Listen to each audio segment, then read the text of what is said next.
Nako, eto, bad news at good news po. Lamang pero ang bad news. Iba talaga ang nagagawa ng maraming pera. Di ba? Nababaliktad ang sitwasyon.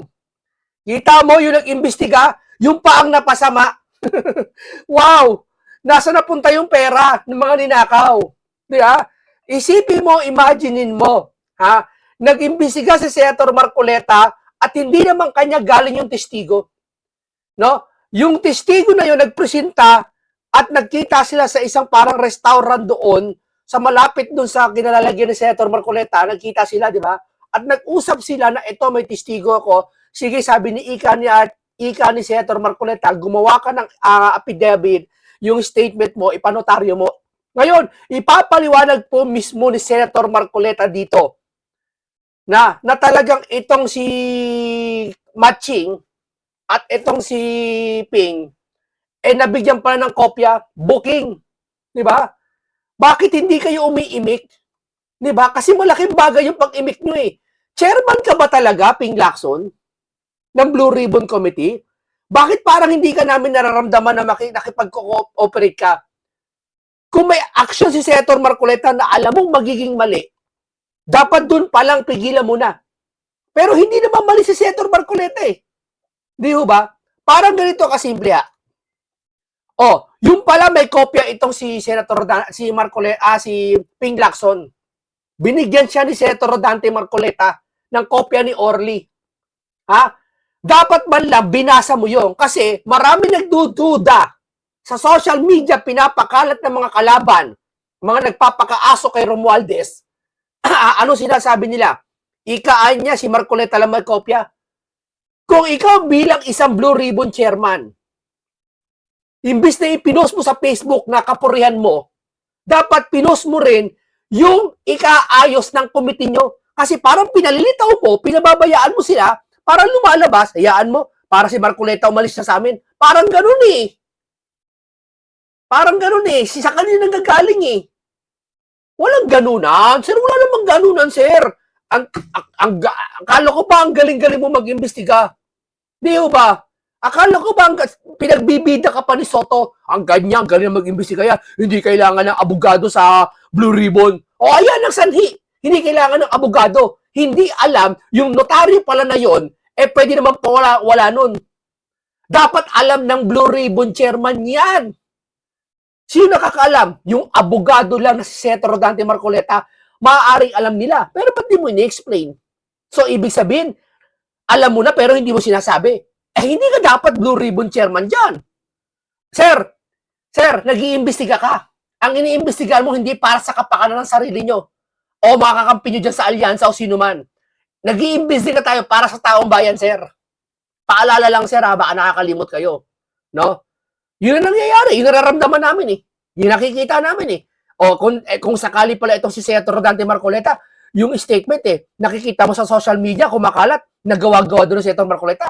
Pwede mo naman sabihin sa post sa social media mo, hindi gawa ni Senator Marcoleta yun, nabasa ko rin statement na yun. Talagang yun ang nilalaman nun. Hindi, nagpo-post siya sa Facebook niya, pang sariling kapurihan niya eh. Hindi ho ba? Okay, ito. Painggan natin, magbibigay tayo reaksyon sa video ito at malaman ito at mismo si Senator Marcoleta nagsalita. Hindi ba nakuha natin ng staff natin? Pagkaraniwan kasi yung mga staff, kasi kung minsan wala yung basta, Wala yung bugado mismo. ano lang sa kanya, Viber mo nga sa akin lang, babasahin ko, kanya gano'n. Pag binasa niya, okay naman sa kanya. O sige kanya, inotaryo mo. Pwedeng pumirma yung mga gano'n ang ginagawa na iba eh. Kasi kung minsan wala siya doon eh. Hindi naman lagi maghapon yun. Nakabantay na sa kanyang notaryo. May bayad kasi yun eh. Yes po. Hindi ko na alam ngayon kung magkano yung bayad sa mga notaryo. Ito explain ko lang to yung sa lahat ng notorya kasi, bakit daw, sabi kasi di ba balita, may fake news na, fake daw yung lumalabas na pirma ng abogado. Ngayon, ipapaliwanag ni Senator Marcoleta dyan, nasabi ko nga, duda ko, maaring yung abogado na to, di ba kadalasan pag nagpapanotaryo tayo, sekretary lang iwan? Totoo, hindi. Sekretary lang, wala si attorney. Asan po si attorney? Wala may pinuntahan, may meeting, may maganyan. Ang ginagawa ng sekretary, siya nag-stamp, siya nagsusulat doon. Kaya siguro, sekretary nag-asikaso, tapos naipit na sila, na si Romualdez pala nabanggit doon sa notaryo, duda ko lang hindi ako pumirma niyan. Hindi nga naman siya pumirma, pero yung bilang notaryo na yun, sino ba nasusunod doon? Di ba? Kayo, hindi, pananagutan din na abogado yun. Kayo naman, wag mo nga kami. Buti may Senator Marcoleta natuto kayo ngayon. Oh. Ang sabi ng isang senador, hindi ko na babanggitin, para hindi na Oo. kayo mag-away-away, kung mapapatunayang nating peke ang notaryo, mawawalan ito ng bisa at bababa ang kredibilidad ng testigo. Si Kiko Matching yun. Si Kiko Matching yun. Alam ko si Kiko Matching yun. Baba na yung kredibilidad. Sa Ted Filon yata Hindi ko sigurado Si Kiko Matching yun nagsabi nun. Alam mo naman yan ang hirap pag hindi abogado. Magtanong ka sa kasama mo. Di ba may kasama kayo dyan, mga pinklawan na abogado. Tanong nyo doon. Pag may notaryo ba, pwede pa bang paniwalaan nyo kahit walang notaryo? Pwede. Nakapanumpa ka sa Senate Kayo naman, ang hihina. Ako nga vlogger lang kami, alam namin bakit kayo mga senador di nyo alam? Maliban nila, sinasakyan nyo yung issue na alam nyo kasi ikasisira ni Senator Dante Marcoleta.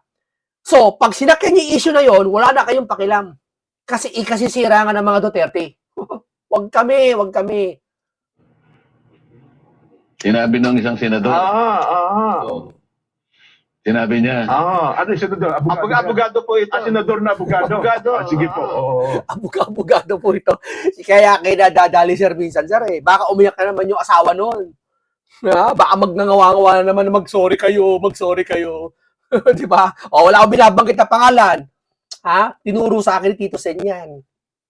Sabi niya kasi wala siya binabanggit na pangalan. Yun si Marcoleta nakaraan Diba? Si Matching.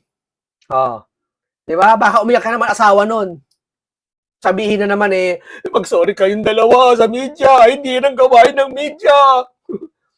Diba? Abogaduhan pala. Nagpapanggap na abogado. Hindi na papanggap. Okay lang magpanggap na abogado Kesa yung abogaduhan. So, paano po yun, Sen? Baka siyang bumaba ang kalidad. Bakit? Hindi mababa talaga kalidad noon. Ewan ko kung ba't nanalo yun. Laging kontra yun Pag pula ka, itim siya. Pag itim ka, pula siya. Basta dito tugma sa gusto mo. Kahit yung gusto mo, gusto niya rin, gusto niya iba siya. Diba? Ganun yan. Pag ganyan ang isang politiko sa Pilipinas, hindi aasenso ang Pilipinas. Ang aasenso lang, yung mga bumoto sa kanya. Ganyan. Tama mo nangyayari sa mga yan. Diba? Kung talagang mabisa ang mga pink, sana pa-asenso nyo na ang Pilipinas. Diba? Hindi naman kailangan maging presidente ka para masenso ang Pilipinas Yun lang pangasiwaan nyo bilang may senador kayo dyan, may representative kayo dyan. Yung ba? Diba? Minsan kasi yung salita nyo nakakapagpabigat sa dimdamin ng Pilipino. Yun nakakapagbukod-bukod. Hindi ba niya alam? Nandun kami na, ewan ko kung nandun siya, pero sinasabi ko, sumumpa. Hindi kasi sir, yung mga pink na yan, hindi alam kung sasakay sa issue. Kung saan sasakay sila. Sumumpa yung witness. Okay. Si Gutesa. So ano man yung pagkukulang, halimbawa, aminin na natin kunwari lang, granting na talagang hindi yung pumirma, granting na nakuha ni Gutesa yung pangtatak. Stamp na meke. Yung stamp. Pagkatapos nakuha pa niya yung notarial register na nakatago Pati yung mga numero. Makapal na libro, journal yun Opo. I-assume natin na alam niya kung saan niya kukunin yung number. Siya yung naglagay, pagkatapos nakuha niya yung dry seal, at siya yung naglagay ng dry seal. Okay? Di peki talaga, Kaya lang sumumpa nga siya. Hindi alam ni Kiko Matching yun. Hindi rin alam ng yun, ni Ping. Alam ni Ping yun. Kaso, nakakapagtaka lang, bakit di niya pinupost sa kanya social media? Mas pinupost niya pa yung bagay na ikapupuri niya. Dapat pinupost mo, hindi lang ikapupuri mo, yung ikagaganda ng komite nyo. Sir, hindi sa'yo lang yung komite na yan. Pinagkatiwala na sa'yo bilang chairman. Taong bayan pa rin ang masusunod, sir. Harap siya sa komite. Pagkatapos, binasa niya yung kanyang sworn statement. Okay. At pagkatapos nun, in-interpellate siya. Tatanong pa po siya doon. Buong bansa ang nakikinig. Parang, ang ibig lang sabihin nun, nawala na, kay Menotaryo wala. So hindi. Doon na napunta So, kaya yung curative effect nung pag nandun na yun, kaya wag mo sasabihin na nawalan ng visa yung... Kung halimbawa, private document lang, halimbawa, deed of sale, baka sakaling maniwala ako. Hindi naman na subject sa ano yun Aha. Ito merong committee. Ayun. Di ba? So kung pumunta doon, halimbawa, natapos po siya ng kanya pinanotaryo, wala rin diferensya yung sen. Ano, natapos siya, walang notaryo, sinabi nyo, pwede ba yung statement mo, ipanotaryo after na siya umarap sa pagdinig? Oo, kung kakailanganin pa. At, Para lamang lahat ng Requirement. nagdududa masatisfy kahit hindi na kailangan. Pero sige, panotaryo nyo uli. Wala namang problema kung panotaryo mo. Ayun, oo. Ayun pala ang ibig sabihin noon. Oo. Hindi nila alam yan, sir. Sir, nakakaintindi niyan, sir. Buti pa kami mga vlogger na intindihan yan. Hindi kami abogado, hindi kami politiko, hindi kami mataas sa posisyon, hindi kami mayayaman, hindi kami mga senador. Pero sir, nauunawaan namin, sir, maski hindi mo sabihin, sir. Kahit bago pa lang sabihin, actually, napaliwanag ko na kanina eh. Bago magsaga ng mamamayan, napaliwanag ko na eh. Oo, ibig sabihin, alam namin, sir. Nakapagtataka lang sa mga to, naupong mga senador, naupong mga marurunong dyan, o nagpapanggap ka mga abogado dyan, hindi nila mapaliwanag yung bagay na yan. Ang masama nito, alam naman talaga nila yung totoo, ayaw lang nilang sabihin. Kasi mas gusto nila po, patuloy na malinlang yung mga tao sa si Senator Marcoleta, ay eto, naniniwala kasi yung mga tao eh. Diba ako yung mga tao, naniniwala yung karamihang tao na si Senator Marcoleta daw, tinuruan si Orly. Diba? Pinababayaan nila yung ganung kaisipan sa tao. Hindi nila babaguhin yon. Bagkos, ang gagawin nila, susulsulan pa nila yung tao. Yan ba gusto nyo na maayos ang problema ng Pilipinas? Hindi. So, ibig sabihin, bakit nyo ginagawa yan? At hindi nyo pinipigilan yung tao na gano'n si Senator Marcoleta na bahagi ng committee nyo? Bakit? Doon papasok yung kaisipan ng maraming tao na haka namin na may pinuproteksyonan talaga kayo. Huwag naman sana si Romualdez. Well, doon Alam mo, hahanapan na lang ng ano, diyan mo makikita, hahanapan ng butas. Oho. Diyan po kayo magpakatalino. At ang gagawin kasi diyan, ang lahat, sasabihin nila, tingnan mo si Senator Marcoleta. Opo. Siguro siyang may kagagawan yan eh. Ayun na nga po, Wala lumalabas po, na yun. wala po akong kinalaman.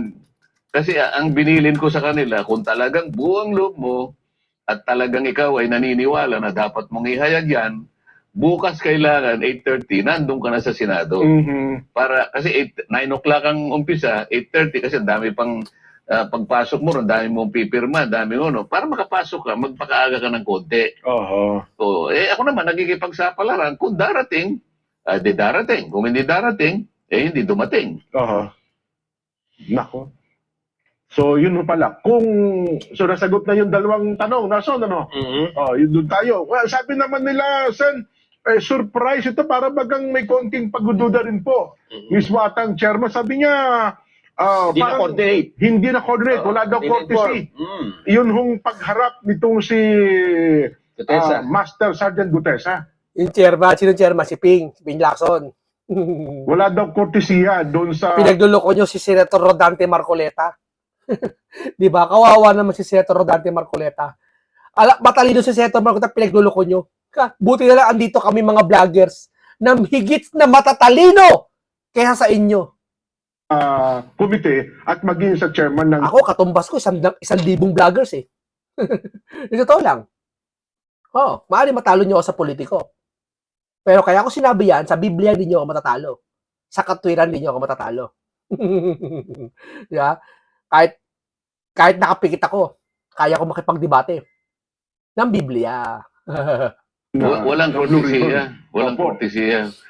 Paano po masasabi na walang kortesiya? Di ba nagsalita ako, sabi ko, Mr. Chair, I am going to consume the remaining time that I have to make a disclosure. Tama, sinabi niya yan. Sinabi ko yung pangyayari nga, na tinawagan ako niya, no? Narinig At namin yan. kung papayag kayo, Mr. Chair, ay ihahayag ko dito yung witness na sinasabi ko. Okay? O let him testify. Tinayagan naman po niya. Diba? So tinawag ko ngayon. Nasaan ang kawalan ng courtesy? Sir, kasi ang gusto ata ni Ping Lacson na courtesy, sir, yung day before, yung after, halimbawa, ngayon ang hearing, gusto niya, sir, may titistigo ko harap sa'yo, gusto niya ganun. Testigo yan eh. Paano kung na-convince mo pala 1 minuto before hearing? Sige na, mag-ano ka na. Hindi naman kinumbis si Marcoleta kusa silang dumating eh. Di ba? Kaya hindi na pwedeng courtesy pa hinahanap mo. Di ba? Ayan ang magaling na investigador na pinagmamalaki ni School Bukol na galing sa One Bull University. Di ba? Oh, yan ang magaling na investigador. Courtesy pa sa'yo. Eh, nagmamadali na nga yung investigasyon. Halimbawa, o sige, hearing ngayon bukas. Hearing nyo bukas. Ngayon yung tao, wala pa. O, makikipag-courtesy ako sa'yo na wala pa yung tao. Doon na mismo sa araw ng Senate, yun na yung courtesy na yung ginawa ni Senator Marcoleta, pinagpaalam sa'yo. Pinagpaalam ko eh. Oh, di ba? Hindi ko na, At hindi ko pumayag na naman biglang po sila. nagsasalita, Mr. Chair, ito po, ano nyo, iupo nyo rito. Ay, wala naman Oo po nga. noon. Oho. Nakikita naman po ninyo ang lahat ng nangyari. Kayo po ang higit na nakakaalam dahil napanood po ninyo pati yung paraan kung paano ko po siya inihayag Oho. sa gitna ng committee. Oho. Ayun. At wala namang tumutol, Sen, di ba? Oh, ito. Doon sa ano? Yan ang pag-usapan natin. Oo. Hindi, ganito yan. Kailangan po, alam ko pong matatalino kayo. Kailangan lang po, mabilis po kayo sa, Pick up. wag po kayong yung ibig sabihin kailangan maging mabilis kayo na ma-analyze nyo yung pangyayari. Sir, hindi pa isasalita yun na analyze na namin. Kami mga vlogger lang, sir, na analyze na namin. Ewan ko ba sa mga to na nakaupo sa Senado, nakapag-aral naman sila, hindi sila ma-analyze yan. Pero, alam naman namin na analyze nila yan. Ginagamit lang nilang issue yan para bakbakan po kayo, sir. Di ba? So, ibig sabihin, hindi sila nakapokus talaga sa dapat mangyaring investigasyon.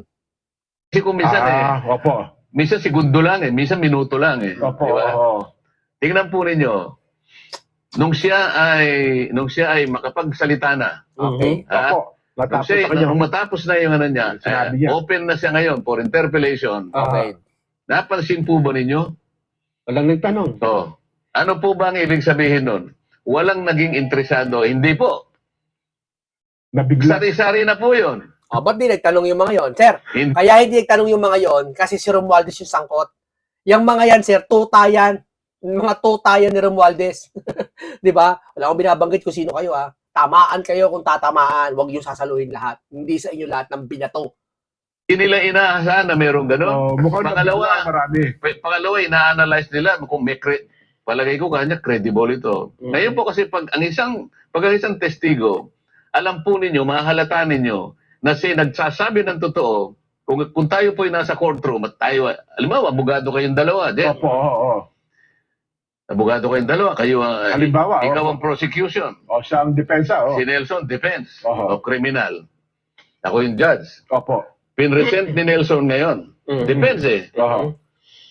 Nakita mo dyan na kasi ma-anticipate mo, abogado ka eh. Siyempre po. Oho. Naririnig mo, credible.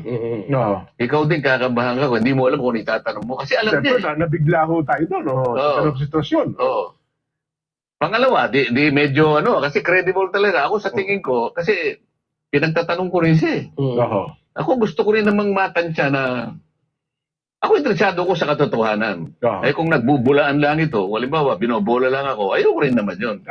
Opo. Pero kayo ba yung na-test nyo? Halimbawa, itong si Gutesa na-test nyo na ba? Baka naman, kwento-kwento mo lang yan. Sinis ko eh, binabali-baligtad ko siya eh. O, ito muna. Stop mo tayo. Commercial mo tayo. Itong si Congressman Kiko Barsaga, tingnan mo yung sinabi, Orly Regala Gutesa. The witness who testified against Romualdez can no longer be reached. Sana hindi siya pinatahimik ng Marcos administrasyon. Ayan. Lumalabas dito, parang, kaya pala si Orly, hindi makontak. Yan ang hinala ni Congressman Kiko Barsaga. Yan ang kanyang post. No? Abangan na natin. Kasi pag ito talaga si Bonjing binanggit mo, talagang wala eh. Matibay. Lahat kinasuhan ni DOJ. Tignan mo si Romualdez, wala doon. Ay, kasi kulang pa yung statement eh. Statement. Dapat kailangan buo. Ba't naman si Jinggoy kulang pa nga pero kinasuhan nyo? Bakit si Romualdez wala dyan? Nako, halata naman kayo, sir. Halata naman kayo. Teka muna nga ako. Oho. Nakalagay dyan sa na isang maleta. Para lumalabas, si Romualdez safe na. Yan, para gano'n, lumalabas, safe na. Safe na si Bonjing. Safe, sabi ng iba eh. Ang dami ko nabasa Safe na si Romualdez. Kasi hindi na sumipot to si Diba? Lalabas ito si Senator Marcoleta ang kawawa. Pabibintangan. Diba? Hindi natin alam kung nasan si Orly ngayon. Ewan ko bakit di siya dumalo. Baka na high blood lang. O baka naman nagkasakit lang. Dapat dumalo siya eh. Opo. Gaano kalaki yung maleta? Pag pinatay, anong klaseng maleta, kako? Yung ano po, yung Rimowa. Bah, mahal pa yung ano, mamahalin pa yung kanyang ano. Hindi kasi yung Rimowa, talagang matibay yun. Yes po, metal yan eh. So, ilan ang laman? Ba't mo ako nasabing 48 million ang isang maleta? Oho. Meron po kasing label. Anong... Ay, hindi pala. Meron po kasing level, sabi niya. Hindi kasi talaga Tagalog. Opo, opo. Anong level? Kasi ngayon pala, hindi pala label. May label kada ano, Ano yung maleta. label ka ako? Post-it po, kanya yung dinidikit. Okay. Okay. ano nakasulat sa post-it? Nakalagay po 48. Ba't kung 48? Ba't namong na 48? Kasi po, pagka po tatanggapin namin, nakikita pong binibilang pera po eh. O sige, gaano siya kalaki? Pag tinayo mo po kanya hanggang dito, tumayo ka, sabi ko pa eh. Opo. Pinatayo ko. Talagang ganun kalaki yung Rimowa. Opo. Alam ko yung Rimowa, hanggang Yung dito malaki. po kanya. Opo. Okay, sige. Ngayon, pag binuhat mo ka ako, Gano'ng kabigat? gaano kabigat?